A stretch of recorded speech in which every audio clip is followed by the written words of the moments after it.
Wel, diolch yn fawr i chi, a mae'n braf iawn cael bod yma, ac i gael os gael ddweud fel cynrychiolydd lleol ar y cyngor, pa mae'r braf yw i bod y theatr wedi dod i Nghaerfyrddin i gynnal digwyddiadau yma dros y bythefnos, ac yn wir yn falch iawn bore yma i weld yr ymateb ffafriol iawn yn papurau fel y Telegraph a'r Guardian. Wel, nawr sa'n gwybod beth i chi'n gweld yn y bore pan i chi'n tynnu'r llynnu. Falle bod chi'n gweld gardd Bert neu olygfa. Beth dwi'n gweld wrth agor y curtains yw barracks y fyddin ar draws yr hewl. Y barracks a godwyd yn 1843 ddal y 2000 o filwyr a ddath yma i drial cadw cyfraith a threfn adeg terfysg merched Beca. Nawr oedd y milwyr yma i gyd o dan reolaeth dyn o'r enw Colonel Love. Milwr profiadol iawn oedd wedi ymladd mewn nifer o frwydrau mawr gan gynnwys Waterloo. Yn wir, y Duke of Wellington ei hun oedd wedi hala Love i Nghaerfyrddin i ddelio gyda terfys Beca. Mwy am hynny yn y man. Mae gan Nghaerfyrddin traddodiad hir ac amharchus o gynnal Riot, sy'n mynd nôl ymhell cyn helyntion Beca. Dylen ni gofio bod hi'n dre fawr ac yn borthladd pwysig a phrysur iawn.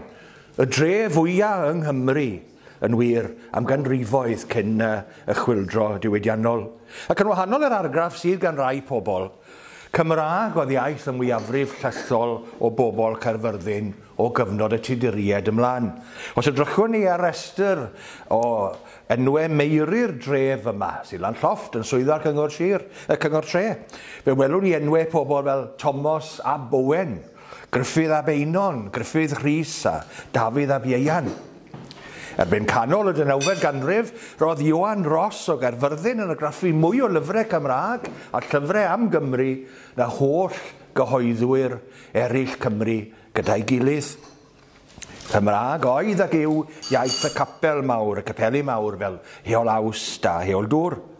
Roedd John Wesley ei hunan yn galw yng Nghaerfyrddin yn aml ar ei ffordd nôl ymlaen o Iwerddon. Fe'n pregethu'n Saesneg, gyda Williams Pantycelyn yn bregethu'n Gymraeg.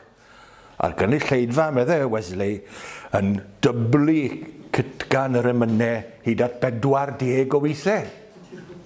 Fyna chi gwrdd i fod yn dyfe, Wesley a'r Theatr Genedlaethol.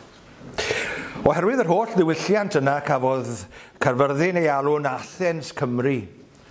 Ond fe oedd na ochr arall i'r geiniog hefyd, ochr mwy jiwsi felly. A'r ochr yna yw testun y bregaeth heddi. Nawr, mae'r gair terfysgwyr yn cael ei ddefnyddio heddiw ar y teledu ar y radio i olygu terrorists. Mae hynny'n gamddefnydd mewn gwirionedd. Ystyr y gair terfysg yn Gymraeg yw riot. Ambell waith, cofiwch chi, fe roedd y riots yn achosi terror. Roedd hynny'n wir am rai o'r terfysgoedd a fi yma yn roesoedd a fi. Lle i ddechrau'r hanes ni? Wel, mi oedd tipyn o derfys yn Nghaerfyrddin pan alwodd Owain Glyndŵr ac Oliver Cromwell yma. Ond rhyfeloedd oedd yr heini mewn gwirionedd yn fwy na therfysg. Dewch i ni ddechrau tua ganol 19ef ganrif.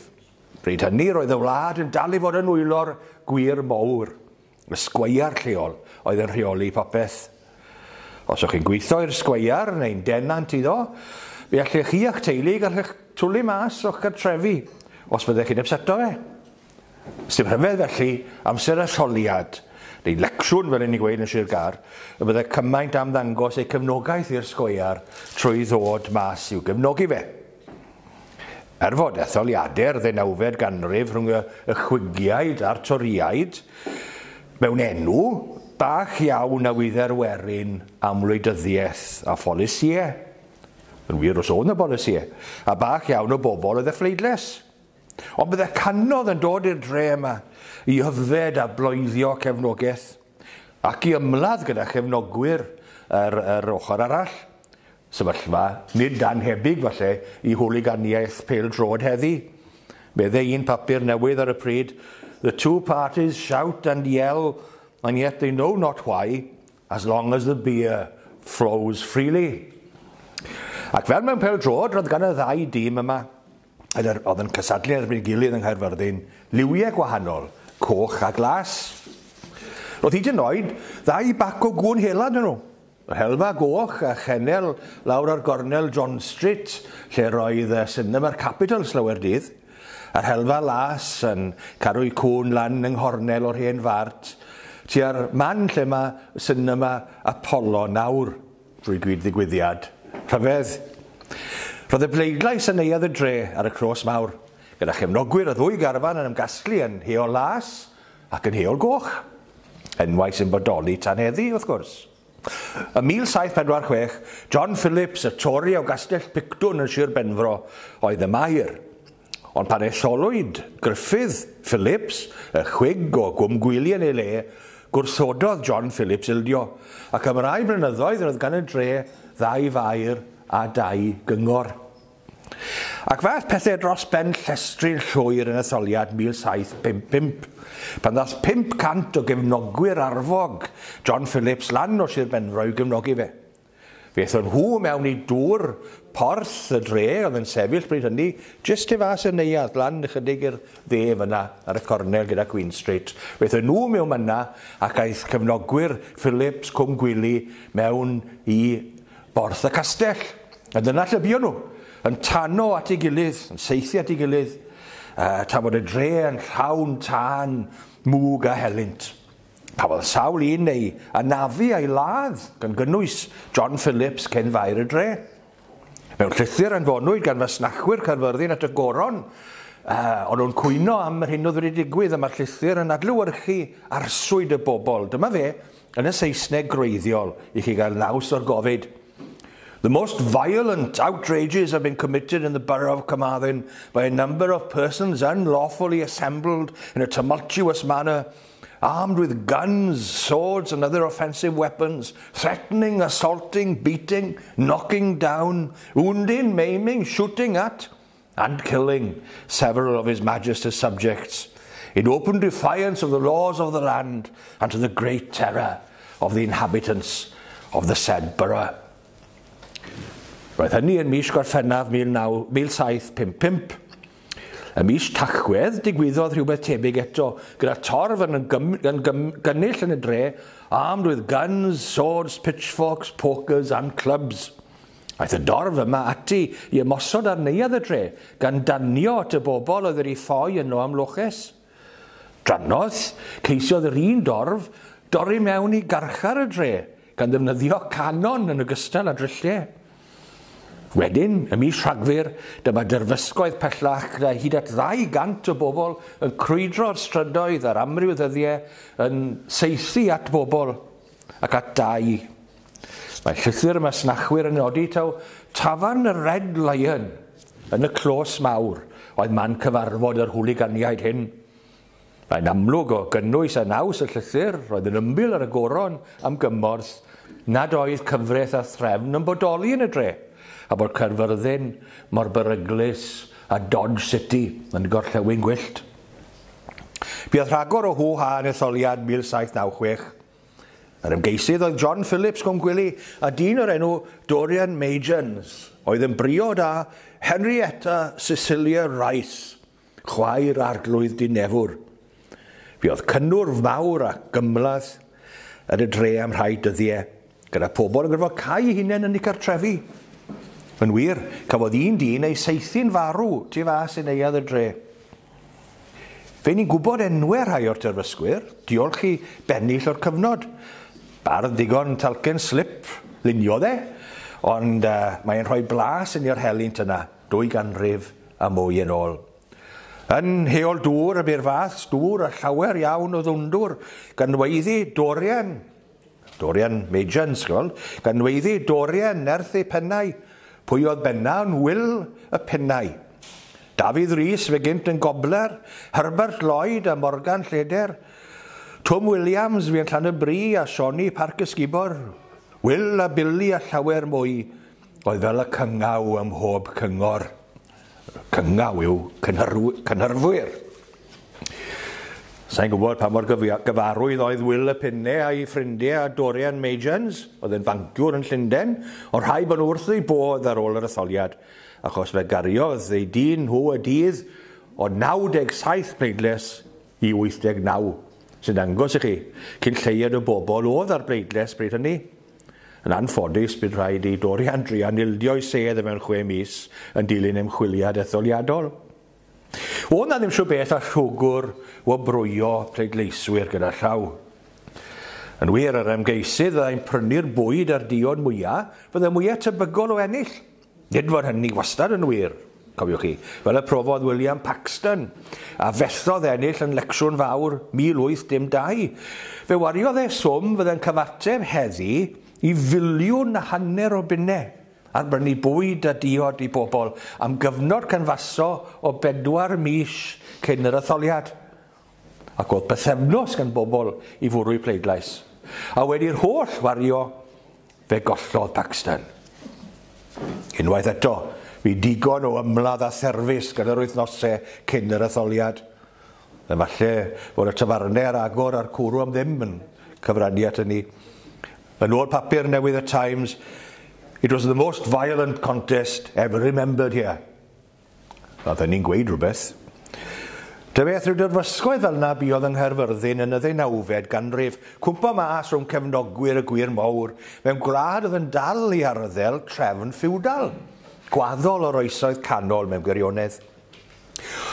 Ond wrth iddi symud mewn i'r ganrif nesaf ar ôl etholiad 1812, fe ddaeth tro ar fyd ac ar agwedd y werin bobl, wrth i'r rheini a'i dylanwadu gan radicaliaeth newydd. Diolch i raddau helaeth iawn i'r ffaith bod cymaint o bobl nawr yn gallu darllen. Tra roedd Will y Pinnau ei debyg yn creu stŵr ar strydoedd y dre, roedd Iwan Ross yn argraffwyr eraill wrth yn cynhyrchu miloedd ar filoedd o lyfrau a chylchgronau i addysgu a goleio pobl. Beibl Peter Williams, llyfrau emynau ac esboniadau beiblaidd, ond hefyd llyfrau am wyddoniaeth a gwleidyddiaeth, yn enwedig syniadau newydd y chwildro yn American yn Ffrainc. A diolch i ysgolion Griffith Jones, erbyn diwedd y 19fed ganrif, roedd canran uwch o bobl Cymru yn gallu darllen na'r un genedl arall yn Ewrop. Tra roedd y rhyfel yn erbyn Napoleon yn mynd mlaen, roedd pobl at ei gilydd yn barod i ddioddau clodi ac angen. Ac fe oedd na galedu.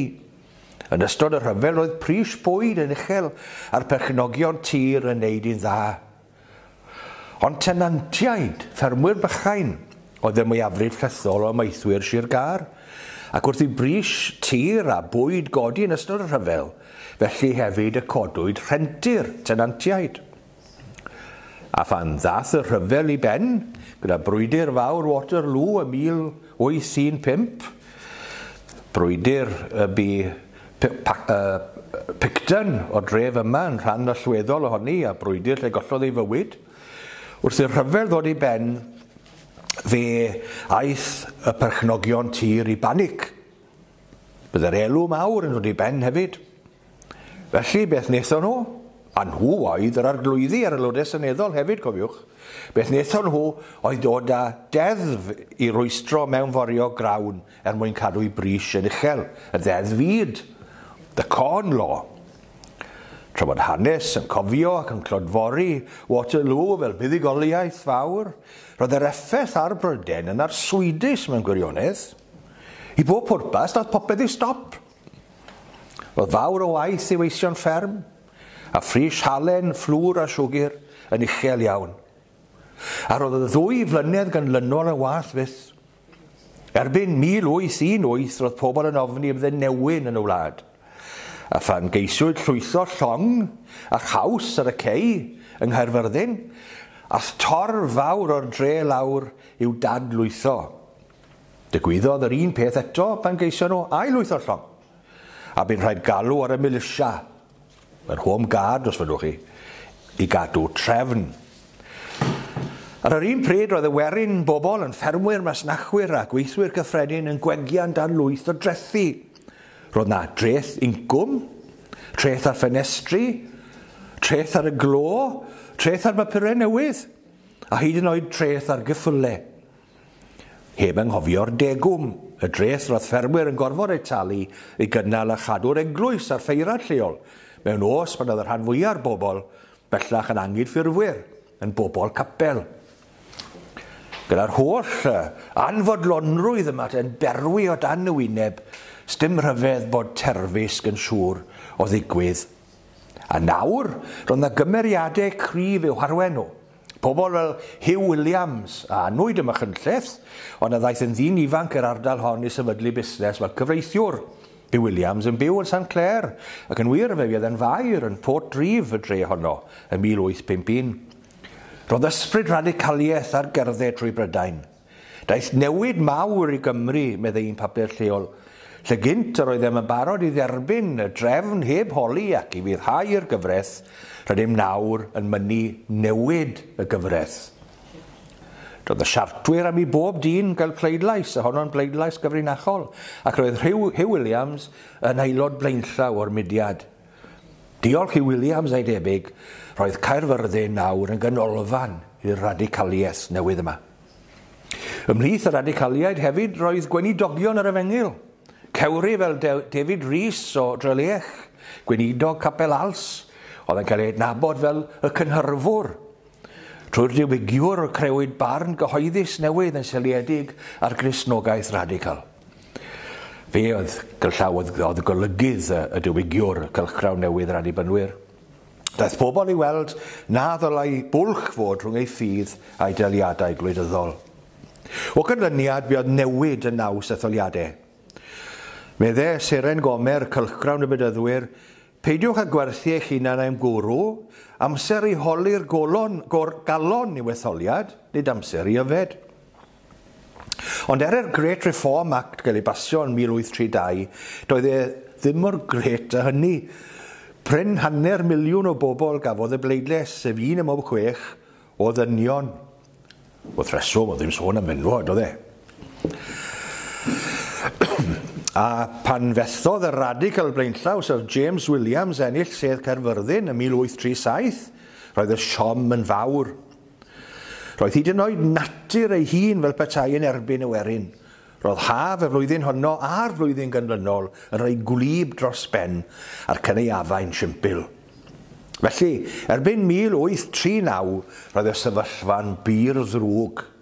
Cyneuafau gwael am 2 flynedd o'r bron. Treth ar hyn a threth ar y llall, yr hentyn uchel i denantiau ffermydd, 80% o bobl mynd i gapel, ond yn gorfod talu i gynnal eglwys y plwy, ac ysbryd radicaliaeth am newid yn y tir.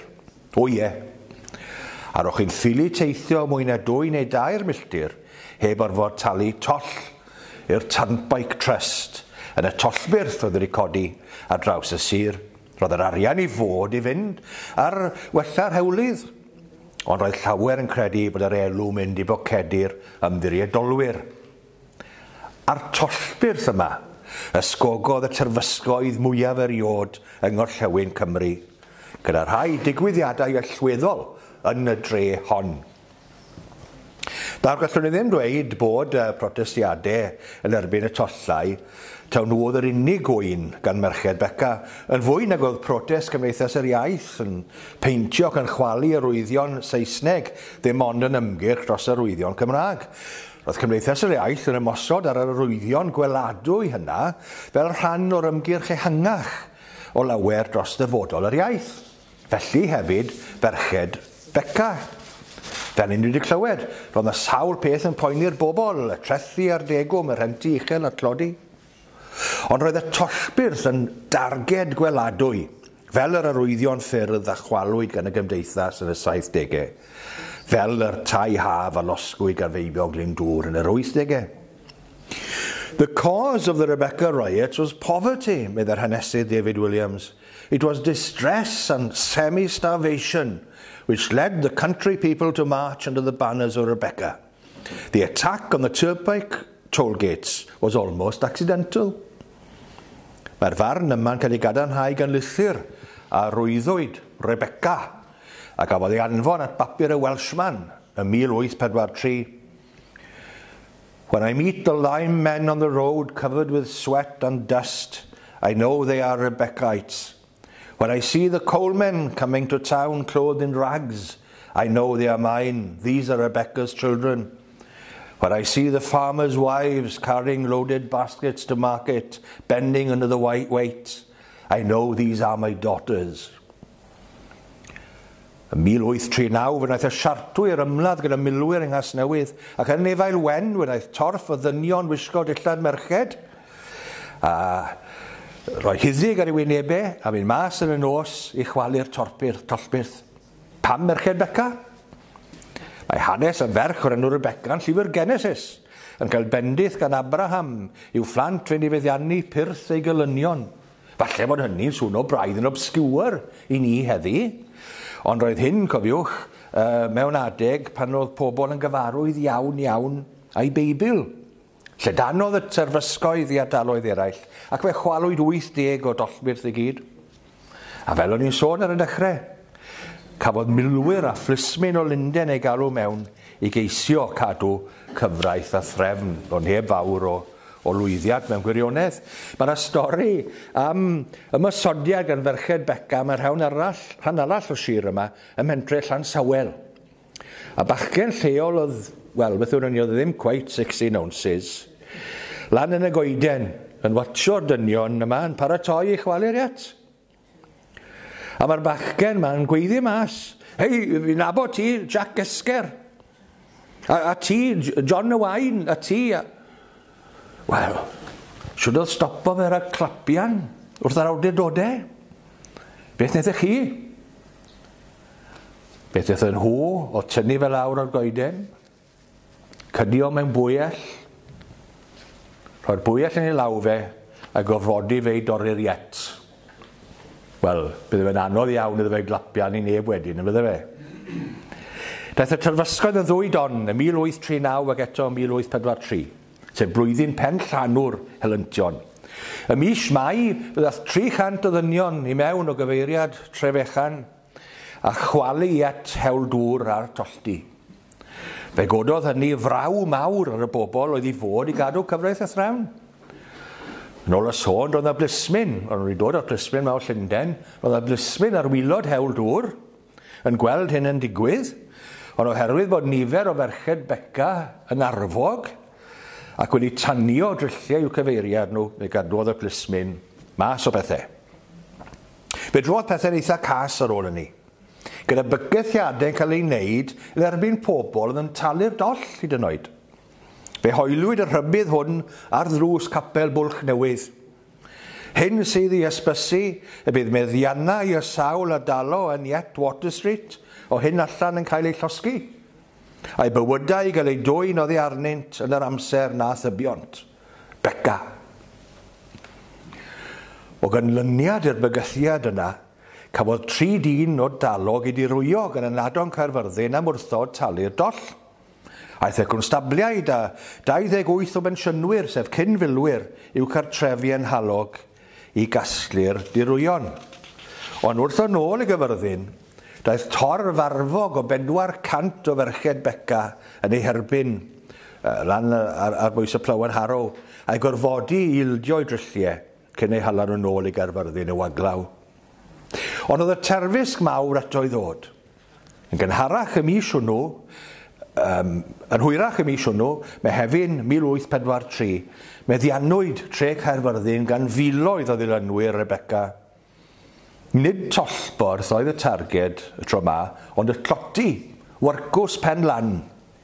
Pam y cloti? Wel, 9 mlynedd ynghynt roedd deddf y clodion, y pŵr lo, wedi cael ei baso. Ac roedd e mor amoblogaidd ar newidiadau sy'n digwydd nawr i'r drefn fuddaliadau, y welfare reform, y misoedd hyn.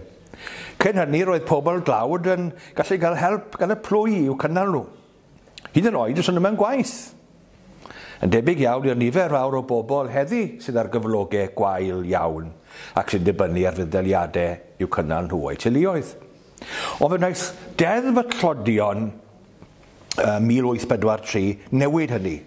Roedd pawb yn gallu gweithio naill ai yn colli fuddaliadau neu'n gorfod mynd i fyw a gweithio mewn wyrcws. Llefydd digon annifyr oedd y clotau'n. Teuluoedd yn cael ei rhannu a gwaith yn galed. A'r bwyd, wel, roedd sôn bod y bwyd yn wyrcws pen lan yn wath na'r bwyd yng Ngharchar Caerfyrddin. Beth, daeth torf anferth o bobl dros ardal eang at ei gilydd am 11 o gloch y bore, ganol mis Mehefin tu fas i dafarn y Plywan Harrow, sy'n dal yno ar yr hewl rhwng Trefechan a Bwlch-newydd.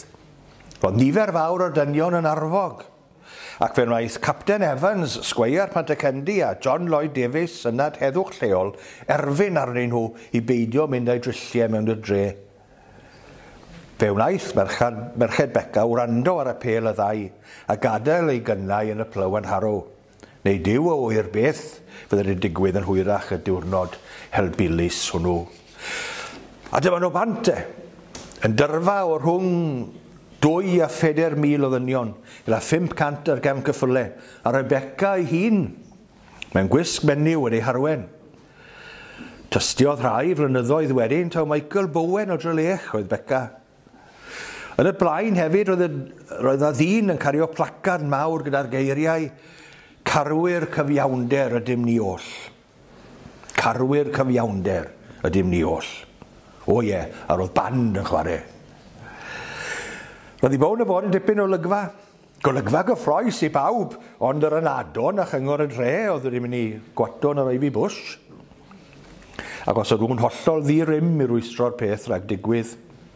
Fe orymdeithiodd y dyrfa fawr yma o gwmpas y dre, lan Terrace Picton, nôl lawr heol Awst, ac ar hyd y cei a heol Spilman, nôl hibo ffor hyn, trwy'r sgwar ma tu fas, a lawr i ganol y dre, cyn mynd lan y llether.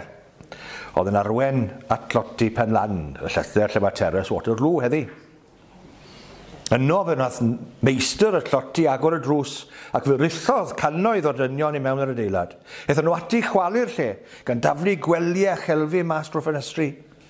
Ofnwyd y bydden nhw'n llosgu'r wrcws. Ond cyn i hynny ddigwyddodd, fe gyrhaeddodd y cavalry. 20 o filwyr y Light Dragoon o Gaerdydd oedd wedi carlamu i Nghaerfyrddin yr holl ffordd o Bontarddulais. Yn ôl y sôn, roedd un ceffyl wedi marw ar y daith ac eraill bron a threngi. Ro'n wedi mynd yn gyntaf i'r Ivy Bush, lle roedd yn ador y dre yn cuddio. Roedd un yn amlwg, un o'r rheini, dyn o'r enw Thomas Charles Morris, wedi colli ei ben yn llwyr. Fe nath arwen y milwyr i'r cloti. Ac wrth fynd lan y llether, roedd yn gweiddi ar y milwyr, oedd wedi tynnu eu clyddyfe. Wrth garlamu lan at pen lan, now my men, cut and slash away. Mae'n ffodus bod pennaeth y Dragoons, Major Palby, wedi ymateb yn swrth, not one of you obey any man's orders but mine. Diolch i ddisgybliaeth y milwyr ar ffaith bod merched Beca wedi gadael ei drilliau yn y Plywan Harrow, ni chafodd neb ei ladd na ie nafu'n ddrwg fawr syndod. Gwasgarodd y rhan fwyaf dorf i bob cyfeiriad, gan chwalu cloddiau gerddi cyfagos wrth garlamu neu rhedeg tuag adre. Daliwyd 80 o ddynion a'i holi gan yr ynadon yn y fan ar lle, i weld pwy oedd wedi trefnu'r ymosodiad yma ar Caerfyrddin. Cafaddefodd un dyn bod hysbyseb wedi cael ei roi ar ddrws eglwys leol, a gofynnodd yr ynad Thomas Charles Morris yn swrth, o dim cywilydd yno chi, osod y fath bapur cythrel ar ddrws tŷ ddew. Mae'n amlwg bod Mr Morris yn dal i fod yn grac bod Major Palby wedi rhoi fe yn ei le am geisio gorchymyn i'r milwyr ddefnyddio i'w clyddyfe.